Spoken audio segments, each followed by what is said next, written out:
Okay, this is kind of. I don't really have anything to say, like, right now, but it's more like, um, I kind of was stupid and drank 2 cups of coffee without really eating very much food. Like, it's kind of too late to DoorDash anything right now. Like, I mean, I might get somebody, but it's like, I live in too small of a town to where, like, most people wouldn't, like, bother to, like, DoorDash something at this point in time, so. And, like, nothing's open anyway, like, let's be honest. So, so like I missed the window to like get any noms on the from any place outside of my apartment. So I'm stuck like eating fish and eating like I could eat fish, I could eat rice, I could eat a shrimp sandwich. I could finish off the mapo tofu that's in my fridge. I could make a salad. Like there's food here, but I'm like I don't want to make any of that. But I actually don't know what I want. Um, well, I don't want to think about what I want because, like, I can't have it right now. I'd have to wait until tomorrow.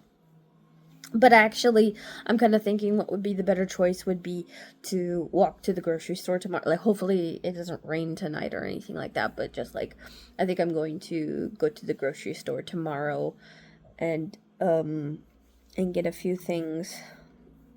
But I really don't know what I want because I usually oh, I kind of don't know what I want because usually, um, I don't know why I said usually. That's kind of weird. Well, like, yeah, that's the usual grocery store I go to, like the one I walk to. Um, yeah, I guess what I was trying to say is what I usually get there is like some sort of TV dinner or something like something really quick. The produce there is not really that good, but they have a program that if you're on EBT, they will double it and give you more, like they give you like a little coupon for like to buy more produce in the future or something like that. So I was at first trying I kind of used that at first to buy like all these salad packs, but then they started saying that the salad packs don't count anymore because they have like meat product in them or like like something not vegetable or something like that. So or the dressing. I think it's the dressing. But anyway, so I was like, oh well, shit, because like that's the only thing that I get there. Like their produce is kind of like really bad. Like one time I bought like a bag of oranges and half of them went rotten like within like the week. So like the produce there is not really good. Like anything prepackaged, you're probably going to get decent use out of. But and there's like other things like I tried their hummus there and the hummus tastes really bad. It's not good. It's really chunky too. Which I think is maybe like a desired I don't know enough of the cultures that utilize hummus to know what is like the desired texture and flavor that people look for. But like just as far as my tastes are concerned, I don't like their brand of hummus. Like I tried it and I was like, oh no, this is like not like it's missing oil or something. Like I don't know. But yeah, I was like well, not only that, but like it didn't have any flavor. Like it was almost like they just mashed up the chickpeas and like didn't add anything else or something like that. So it was like a weird, like yeah, it's not good. Um, but yeah. So it's like kind of like mostly I get TV dinners there. Like there is some other stuff, but like yeah, it's pretty much anything in the frozen section or prepackaged foods. Like that's the only kind of go to the and I'm like, oh well, what do I like? Oh, I wanted to buy ingredients to like I'm following this one girl that all she does is make different kinds of sandwiches with rustic bread. And I'm like, that sounds pretty good. Like, I kind of want to, like, because I've been watching a few of her reels and I'm like, she made this really delicious looking bacon sandwich. And I'm like, maybe I need to just get ingredients to get that. Like, maybe I just need sandwiches for a little bit. Like, just to make it really easy, just get the like a loaf of rustic bread, some ingredients to make sandwiches, and then, like, like, just for, like, kind of, like, simple shopping, like just sandwich ingredients, like, because I already want like, I already have like the shrimp in there. Like, I love like, I guess in the UK they probably call it a prawn sandwich, but um yeah, just like with the like basically how you make a tuna sandwich, but instead of tuna you use shrimp. Oh, it's so good. You could crack some pepper on it or something. You don't need to put salt because the mayonnaise already has like kind of that flavor, and then the shrimp itself is like, it has that like seafood, it's sea salt kind of flavor. Um, you don't really need it. I mean, you can, like, you could add more stuff, but really, like, even just as simple as it is, it's really good. Um, I've tried it with hoagie buns. I've tried it with like kind of more like whole grain, like, or multi-grain bread. I've tried it with white bread, potato bread, and stuff like that. Like, I have also put like sriracha in it and stuff like that to make it more. And I've also sometimes not used, like, I one time used that bitchin sauce from Costco. That was pretty good. But anyway, yeah, some sort of sauce with the shrimp. That's basically it. I mean, like, I'm sure you probably could just buy the cocktail shrimp, and that's so much easier. But I buy the frozen shrimp, and I boil it, and then I peel it, and then, like, like, I go through the whole process of just getting like a fresher shrimp or something like that. Um, so it actually isn't that easy. But I mean, like past the preparation, it doesn't really require anything. Like, it's very, like, just boil the shrimp, like, boil the shrimp until they're perfectly pink, and then put them in cold water, and then start to peel them. Dump the amount of mayonnaise that you think is adequate. Like, if you like mayonnaise, put a lot. If you don't, put a little. Maybe even, like, I don't know, maybe I'm trying to think of what other like seasonings would go well with this, but like, really, just like simple is really efficient. Like, you don't really need to do too much to the sandwich. Oh, maybe cheese. Like, maybe I could see a little sneaky piece of, like, I don't know, Gouda or something, or Swiss or something like that. Yeah, I could probably see that. Or maybe something even sharper to combat the sweetness of the shrimp. I don't know, kind of depends on what you like, um but yeah, like, I think I'm just gonna. Oh, and she made this other sandwich where it's like a pear with spicy honey and like gray, or maybe it was brie. I don't know, but it was like this sandwich, and it would look really good. I was like, oh, that's kind of like, that's almost like kind of perfect for December, because, like, partridge in a pear tree, like, whatever. I was like, yeah. So, like, number one, I'm definitely getting a loaf of rustic bread when I get there. And then, like, the other ingredients, who knows? We're just gonna try and wing it. But yeah, like, definitely I'm gonna probably go shopping tomorrow and just try to um get what I need. Just little snacky snacks. Or, like, so I could either do the sandwich route, or I could just do what I usually do and get, like, kind of like frozen foods or whatever. Things that I could just nuke in the microwave real easy and not have to put too much effort into it. Like chicken nuggets, or gyoza, or pad thai, or a lasagna, or what else do I like? I don't know, like, whatever's in that section. But really, like, a lot of the time, I like the gyozas really last me quite a, or not the gyoza, but, like, yeah, like dumplings. Those usually last me a good while. And I bought like a big thing of ponzu sauce, like 16 ounce or something like that. But, like, so I have a lot of ponzu for some reason. Like, I don't know why I stocked up on the ponzu for some reason. I was just like, but anyway, oh, maybe I should just look for recipes that. Okay, so I have like 3 options right now. See, like, I'm so active right now, and I have no, like, it's already too late, and I have nothing to do, and I didn't eat enough food to prevent this caffeine from making me this hyper, so I'm just like, this is, but, like, no, but, because yesterday I was actually pretty sick, and I had such a hard, like, I did kind of do my to-do list just barely, but my energy level and everything was so low that, like, it didn't, like, it was kind of just like maintaining. It wasn't really like doing anything effectively. But and then it kind of lingered today too. Like I wasn't feeling too good this morning, and I was having like a problem because I needed to write some emails, and it was kind of tripping me up because I don't know how to talk to some of these people, and so or what to ask, and so I was just like, you know, um.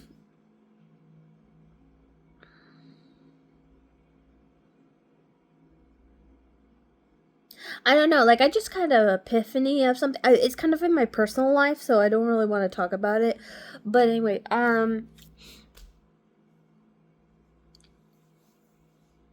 yeah, and I mean, like, like this almost feels like a little bit manic, but I know it's not me being manic. It's just me having too much caffeine in my system.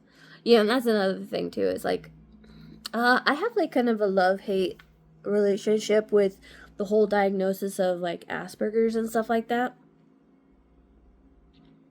Um, Let me put it this way. Okay. Um, I don't agree with. I don't like the fact that Asperger's became a part of my life. I don't like that I got diagnosed with that. I don't think I should have been diagnosed with that because I'm like high functioning or whatever. Um, I don't think this is a good focus for our society to like. I mean, like it's already kind of established and became such a like big movement in like the early 2010s in this 2000 and like it's already established in the 2020s. So like it's kind of like almost too late. But I think everybody who got that diagnosis who is high functioning got fucking gypped. Like they weren't supposed like the psychologists were just trying to meet a quota. Like 100%. They didn't want to teach us the necessary skills in order to like nobody wanted to put any effort into actually helping us out. They just wanted to put a cat like it's a label in order to put us in like kind of a social pariah group where the only choice we have is to use their vernacular in order to describe our situations and to gather pity rather than actual true understanding, or better yet, like have enough sense to not give our enemies the fuel in order to like judge us and everything like that. So it's like, because like what's the only sanctuary you have at that point then is the neurodivergent community.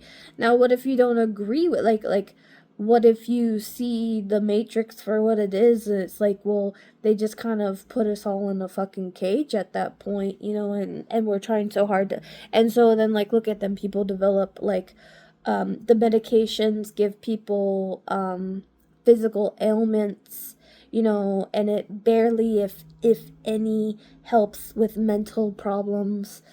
We're not taught any of the social, like there's no guidance to actually integrating within society, or not even that, but presenting kind of that Montessori sort of school of thought where you let the student or the client or whatever guide the curriculum, like basically help the autistic person with what they actually want. It's more of kind of like pacifying them and allowing them to kind of sub-exist in society, basically.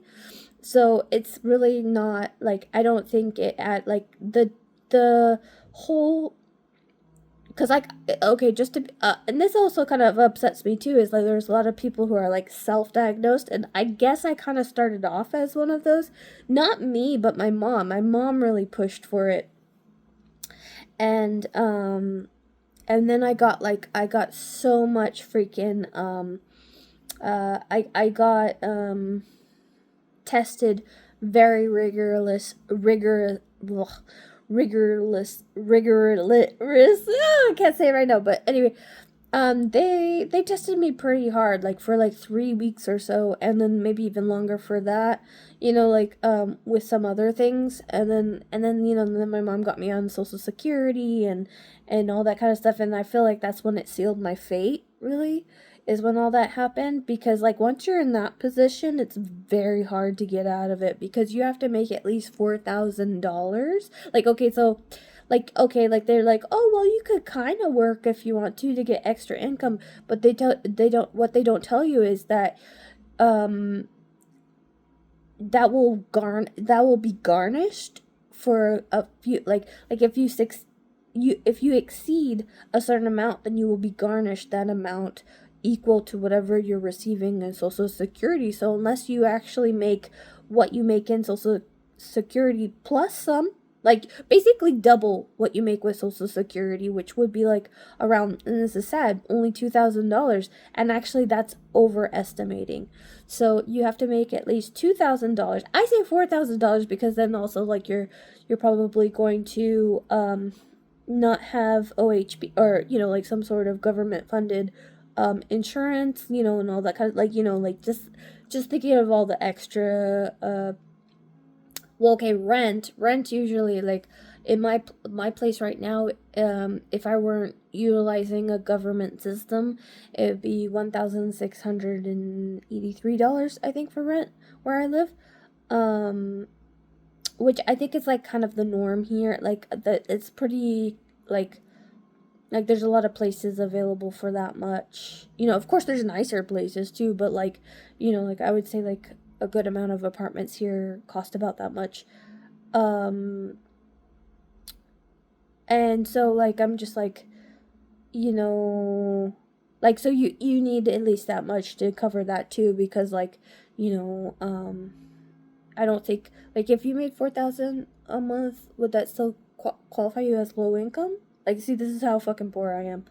Um, so anyway, like, but like but basically the thing what I'm trying to convey is, unless you make a significant jump in your career, like not like a little part-time job, but like a significant job to compensate for what you get with SSI. Like you have to, like it, like when you jump, you have to like jump. Like you can't part, like, cuz I tried that over the years, kind of do like a little bit here, a little there, kind of like, try to get into certain things and whatnot. But the thing, like, I was trying to play it safe because like that always concerned me, like, hey, I could lose all my benefits if I don't do this correctly. So I kind of like underplayed myself for a good while, and then the government like thought that I was working this other job, and they were like saying that I was making this other money, and it was like, no, like they didn't understand my freelance work whatsoever. They thought that was like what I put was like what I made monthly, and it's like it varies so much, like it's not an hourly wage, like. So they really misunderstood, and then they penalized me for several months, and I got garnished quite severely. So um so it's like all these kind of things. Like it's not a way to live. It's not a fucking way to live whatsoever.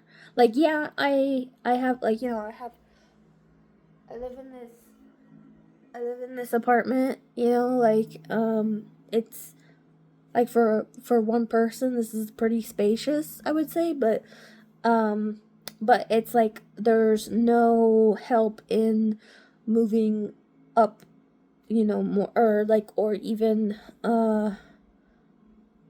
yeah, nobody cares if you like, it's like, oh, this is your accommodation. Like, like this is what you get. You don't deserve anything more. Like you can't do anything more. You're just there. Be glad for what you got. It's like it's a really fucked up mentality, really. Um I mean, it's not like I'm not glad for living. Like, of course, this is way better than living with my mom and stuff. But the thing is, like, the problem started all the way when I was diagnosed, because that's when the target was put on my back. That's when all this shit went down. Um, I mean, there was problems, like, but that's the thing is, like,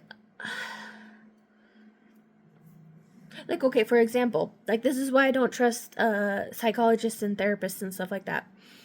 Um, okay, so like, a couple years ago, like, okay, so during the pandemic, right? You know, it's so crazy because I was going through this like program to help me like get a job and whatnot, and I was talking to this real estate agent, and he kind of wanted me to be his assistant or something like that. And so we had we had several interviews in the coffee shop and stuff like that. But then the pandemic started, and then like, you know, like he went a different path and I went a different path, and like, and also like that program, like, you know, all the ideas that they had like had to be put on halt, because, you know, all of a sudden now we had to like quarantine and stuff like that. So I found myself without anything to do. I A long time ago, my friend Bradley introduced me to Twitch, and like when he first showed me Twitch, I wasn't really impressed, or I just wasn't like, yeah, I was just like whatever about it. But then like as like, you know, since it was the pandemic and everything, like I started getting more into it, and then I started streaming on there, and I did kind of pretty good actually, like for the first. Oh, and that's another thing, is also because my mom didn't do her taxes correctly. I got gypped because I was living with her, and like I think she accidentally claimed me or something, which is kind of fucked up. I got gypped of the you know, like that 1,400 that we are supposed to get like during the pandemic, like a relief fund or whatever. Like some people got more, you know, like if you were in a different, like if you had like children or married or something, like you got more. But like I didn't even get that. I didn't even get that. I got both of them because they had two relief funds. I got gypped of both, so I didn't get anything during that time, and that would have helped a lot because I could have then, like, because then I would have definitely got my LLC. And I would have been able to put into my project that I was working on, that I was actually trying to, like, you know, do commissions in order to fund and everything, and got a stupid like TJ Maxx credit card because it had like several $1,000s on it, and I was like making crazy ass payments to that, you know.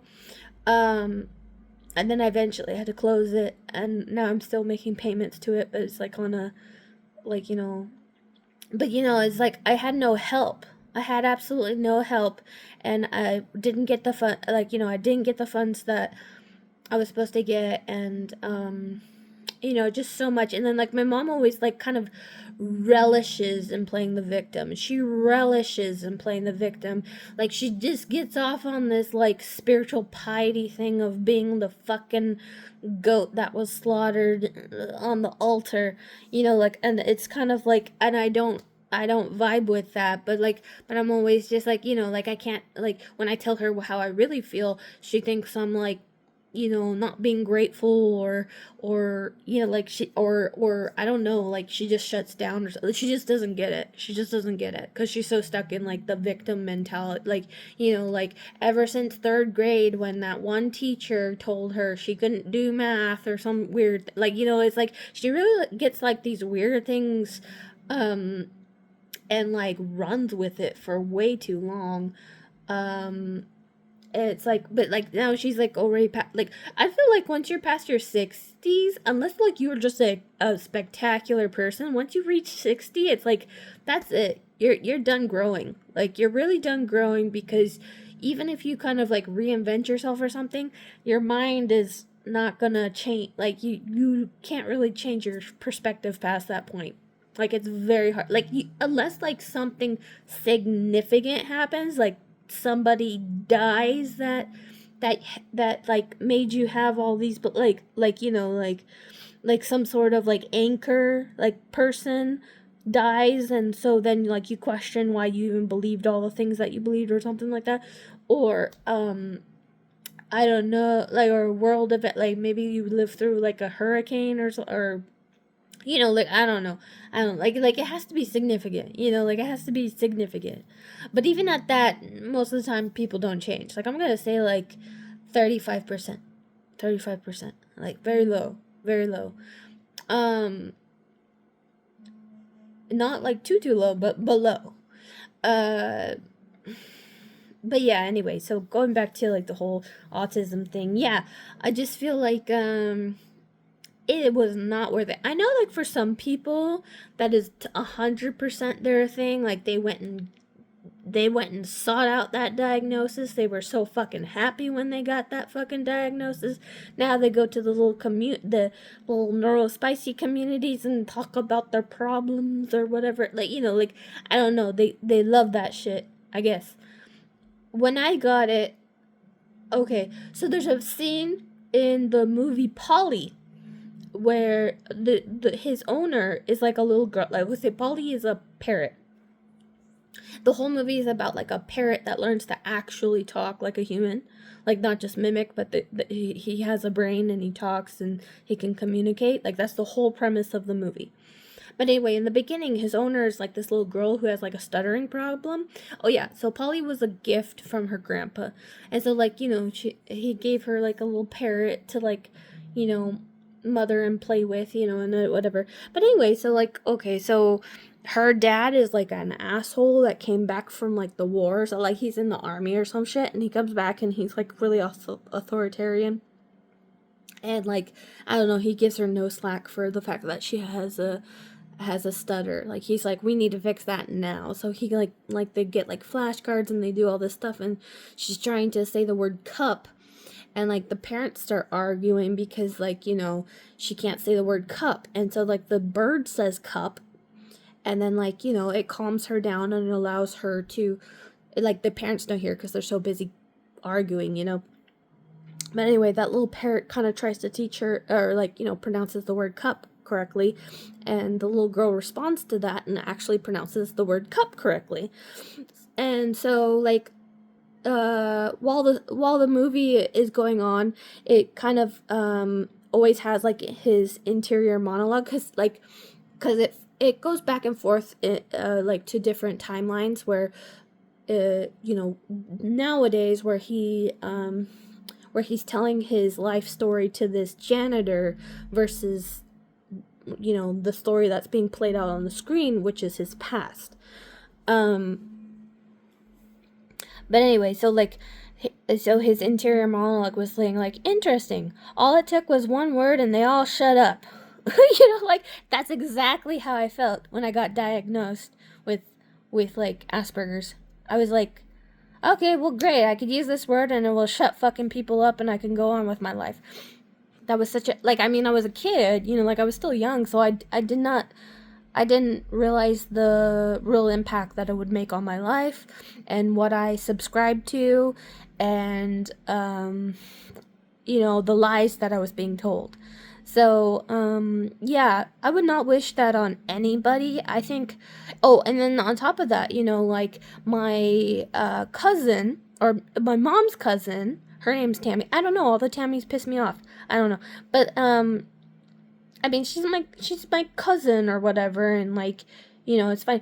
But the thing is, like, she's trying to get into the psychology, career. Like, she's trying to become a psychologist or a therapist, or I think she's trying to be a trauma therapist or whatever. But she's like so A-type personality, and she's like she's such a, like, she overdoes it all the damn time. But, and so, like, anyway, like, they try to make me feel guilty because, like, the first time I went to, like, Cedar Hills inpatient therapy facility or whatever, like, okay, so the reason why my mentality was broken down so much is because I was trying so hard or whatever. But anyway, like, okay, so the thing is, she paid like several $1,000s for me to get in or something, and she kind of like they tried to make it out like you're welcome or whatever, like, like, no problem, I did what I had to do, and it's like, bitch, you could have invested in my LLC, you could have had a portion of the shares. Like, why the fuck did you, like, you put your family in the fucking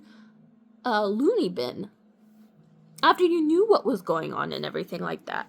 Because you projected your fucking, your sister to me. Because you had, like, a little alliance with my mom. She was complaining so much, and so you thought you would help because you thought I was your fucking sister. That's projection, bitch. That's 100% projection. Get the fuck out of my life. That's 100% projection. You are projecting your bipolar sister. It's just you didn't get along with your fucking sister. You don't understand your sister. Just, like, or whatever. Maybe you weren't ever going to because, like, your parents were kind of fucked up. As is with most parents back in the day. Like, I heard horror stories of how they treat your brother. So who knows how they fucking treated your sister who's older than you. And you're parading around as the baby thinking you know all this shit. Like, I mean, if you had to distance yourself from your sister, fair enough. But it's not fair that you're projecting your sister onto me. And so, like, it kind of just showed, to me that most therapists and most psychologists have a superiority complex because they spent so much time studying the minds of other people. They're not self-aware enough to realize how fucked up how fucked up they are. Like, they are really fucked up, actually. Like, okay, I had, like, an obsession with Carl Jung for a good while. Like, I was actually interested in psychology for a bit because I was like, well, like, cause like, okay, it's like, when I was younger, yeah, like, and my cousin Tammy is like, oh, she's in the psycho, like, so I had kind of a respect. I had a kind of respect, and I wanted to learn more, cause, like, in theory, it's kind of a good thing, you want to help people, and you want to help their mind, and help them regulate their thoughts, and not get into panic attacks or other things, blah, blah, blah, blah.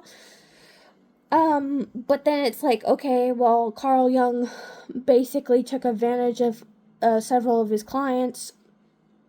One of them wasn't even believed, like, so she wrote to his boss, said, hey, we're having, like, a fucking affair. He thought it was ridiculous, and even Carl Jung doubled down, like, no, that bitch is crazy.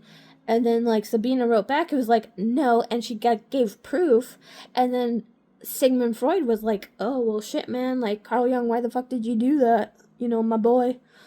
And so he was like, okay, enough said, we're gonna shut this down, get this, because, like, she basically blackmailed him. Good for her, man, like, she's a Russian Jew, so, like, good for fucking her. She went to her people, and then she was like, fuck this shit, and then so he was like, okay, like, okay, because the thing what she was on is like, like, this shit happened, and I'm gonna let it slide if you give me a fucking position as a psychologist. Like, I'll let it slide, because you know what, even though he kind of fucked me over, I see the project as being the more important thing. So she was, like, down with it, but she was like, but you better make me, like, a fucking significant part of this shit. And he was like, okay, bet. So, that's, like, and I've had, like, not many, like, I'll be honest, I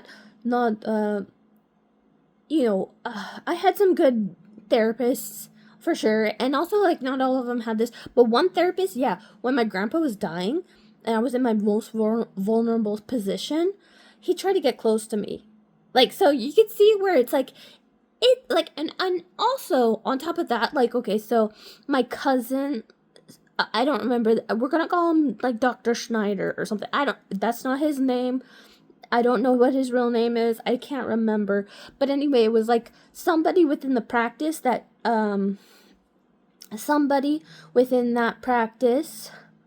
that she had her daughter go to, ended up molesting one of her daughter's friends. Because, like, her daughter wasn't his type, but her friend was. And, so, like, did you fucking report him? Or are you still receiving checks from him? That's a good question. Like, did you just kind of go with it? Question the girl or some shit? Like, really, you want to stand on that side of business? That's kind of fucked up. Just saying. Whose sensibilities are you protecting here? Like, luckily, like, I must have got some of my grandma in me, but, like, when that motherfucker his name was Benjamin, when that motherfucker came on to me, like, even though I was devastated when my grandpa was dying. I did have like kind of a breakdown. Well, it was kind of like, yeah, it was kind of a manic episode because like I was so depressed and then I came out of it and I was just like so enthralled with life and I was like, I need to make big steps in my life. And when I did that, like I started hanging around like the university in my town, which is a private university. I snuck into classes. I did all these things and I was trying to study and I told people that and they thought I was fucking crazy. So they had me committed. She spent $4,000 to put me into a kind of insane asylum. You know, instead of like, you know, all I was doing with, like, yeah, I was kind of acting a little weird and like admiring nature too much. But past that, I was just wanting to fucking learn. Like, I was wanting help to get in a better position. And none of my family, like, either maybe it was because of the autism diagnosis, or maybe it was just from their own judgments and stuff like that, that they didn't see me as worthy enough to be invested in to pursue those goals. Like, isn't that fucked up? They were like, oh no, she's acting kind of like she's spending too much time at the university and like and talking to the plants and shit. We need to fucking put her away. Like, you guys are the one that caused me trouble. Like 100%. Like, I've been in like, you don't even know. Like, I was in this one art group because, like, there's no reason. Like, okay, like, that's another thing, too. Like, I do think, the fact that I live in a small town also doesn't help because, like, I mean, like, maybe in a big town, being diagnosed with, autism or Asperger's, you know, maybe they have more resources and more, like, appropriate ways of helping people, but because I live in a small town, they lumped me in with like the lower functioning people. So like they put me in this one art program where like there was like people drooling and one girl had like a 4th grade level IQ. And, like, you know, and I'm bringing my fucking college work here. Like, you know, like, they're like, okay, everybody, like, you know, oh, so you have Asperger. And, like, you know, they'd be condescending. And here I'm writing a fucking essay to, like, this. Like, it was ridiculous. But the only reason why I kind of kept with it is because, like, I noticed, like, since I had enough sense, I noticed that they were kind of needing more participants in order to get, like, I don't know, like, I was like, well, I mean, it's not, like, I was overly nice. I was just like, well, I guess it's not too much for me to take my schoolwork here and just kind of chill. Even though everyone was playing with, like, fucking Play-Doh and like, there was no Wi-Fi and, like, you know, it was all the way out in, like, Forest Grove or something like that. And it was like, that was not where I should have been. 100% that's not where I should have been. I think all the people there knew, too, because it was like, you know, like, I mean, nothing against the well, I can't call them kids, but, like, nothing against the other people who were there, but it was, like, it was obvious I was not supposed to be there. Like, why was that allowed? You know? Like, and that's what I'm saying is, like, high-functioning autism people, it's fucking normal now. Like, let's not, like, put ourselves in a fucking category. It's, like, okay, so, like, if you are nonverbal and maybe you have some cognitive delays or something like that, or if there's no possible way that you could participate in society in, like, I don't want to say in a meaningful way, but, like, you know that Carly girl, you know, where she has to use a keyboard to type because she can't talk, you know, like, if you have, like, a severe impediment, like, or like, yeah, like if it's blatantly obvious that you have some sort of disability, then fair enough. But, like, if you're just fucking quirky and you process things differently, is that really a fucking disability? No. Because guess what? Like, that's just, like, people have different personalities. Like, does that not make any sense? Because, like, even, like, if you take 2 high-functioning, people with Asperger's, there's nothing in the book saying that they would fucking get along. Like, I've not gotten along with, the majority of autistic people that I've talked to, One, I would say like a good majority of them have just been cringe to me. Another little portion, okay, so like 50% cringe, and then like maybe you could get like a like I don't know, 30% like okay, like I'll talk to you and like we could be like acquaintances, but like not, I would say like only like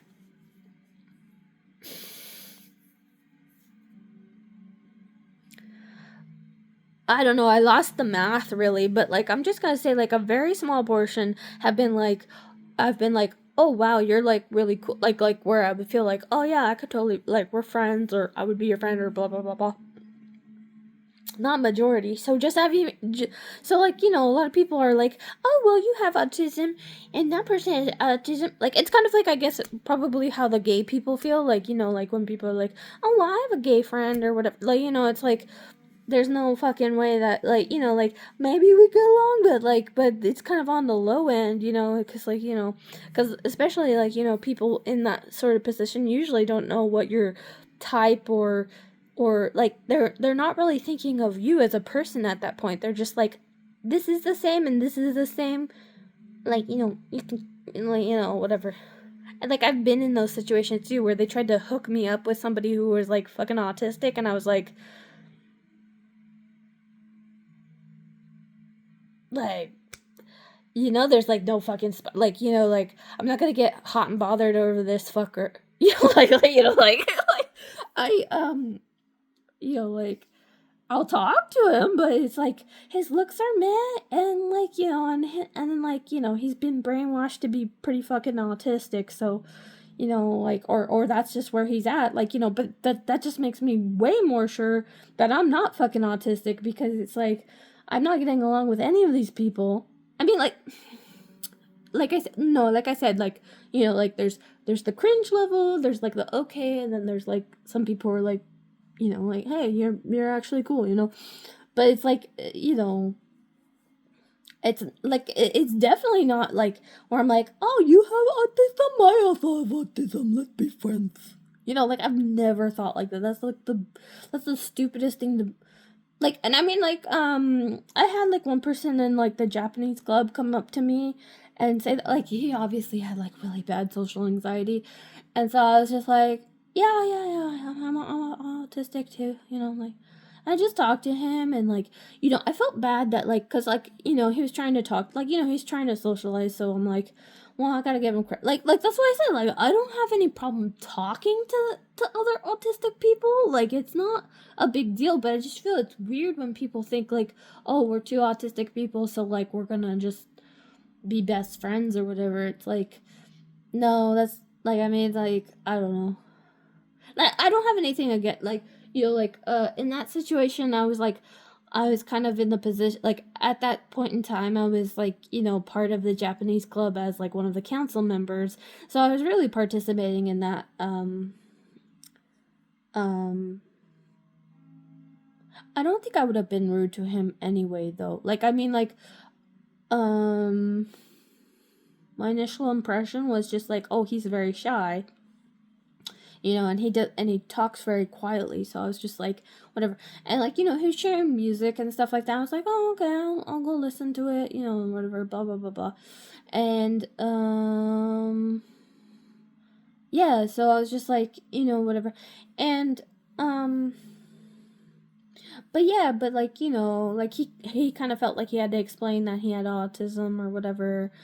And like I mean, yeah, he was like, he's kind of cripplingly shy, but I feel like I don't know, like maybe I can't say for sure, but like I feel like he probably was made to feel self-conscious about how he processes things, or maybe even because he's probably more logical than some people, so like he's feeling all insecure about it. And why is he feeling insecure about it? Is because he was told that he has a fucking disability. Like it's a self-perpetuating cycle. So it's like I see him more as a victim than anything. So and I mean like I went through the same thing too. Like I'm still on this fucking journey too. So like I like we we both got screwed by the fucking system. So it's like, I'm not even on that shit, but I'm just saying in general, like, that shouldn't have even been a thing. But it's already so established, so it's like, anybody, like, everybody's not gonna fucking agree with me because it's already at the point, kind of like, how we have in, like, I mean, I know there's like some weird rednecks or something that are like, gays are horrible, but you know how like gay relationships are like almost completely 100% accepted at this point, like it's just like, oh, okay, well, that's a thing, like, might not be my thing, but like, like, there's like kind of like no judgment unless like that couple is, they're assholes in particular, like, like if they're just horrible people, we're gonna judge them on that, not really because like they're fucking the same gendered person, like, who cares,